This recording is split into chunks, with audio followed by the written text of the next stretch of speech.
И така, днешното клипче демонстрация на едно изобретение, а по-точно зарядно за 3,8 волтовите батерии, ако не се лъжа. Само DAP 3,8 волтовите. Това по принцип ги презарежда до 4,10. Пак ако не се лъжа, ако някой бъркам ще поправи. И така, значи, използването е много лесно. Елементарни са кейсчи за батерията. Ще покажа линковете и работите, откъде съм ги взел от AliExpress. Ето това модулче Type-C за зареждане на батерии.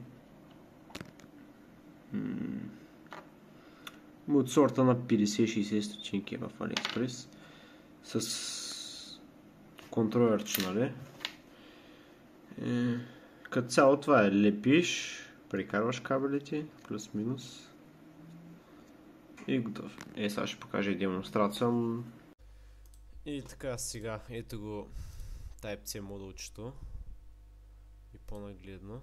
Така, това представлява. Значи, ето го 30 стотинки. Обикновено това е другото. Не, всъщност, това не е Type-C, това е Type-A модулчето. Това е от по-старите. И ето го и Type-C-то. И следващото е холдъра за батерията. Тук милиметрите. 2 см на 7,5. Той е някъде към 80. Горе-долу, като цена, целият проект е за към 1,50 лв. да го слушам.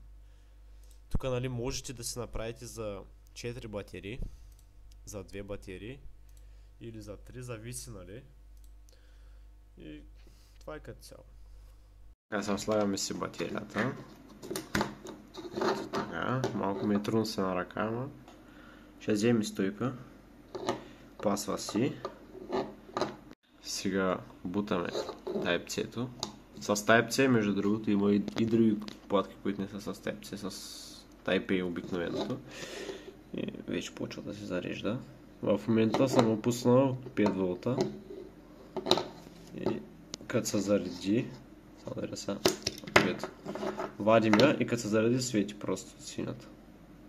Пък червената премига, защото са китайски буклуци и са малко. Ще покажа и линковете. Ето, включваме пак. Оп, веднага се влиза в режим за зареждане. Като позареди отнема някъде около час, синята светва. За сега добре проектчето. Ще видим да направим още такива и така.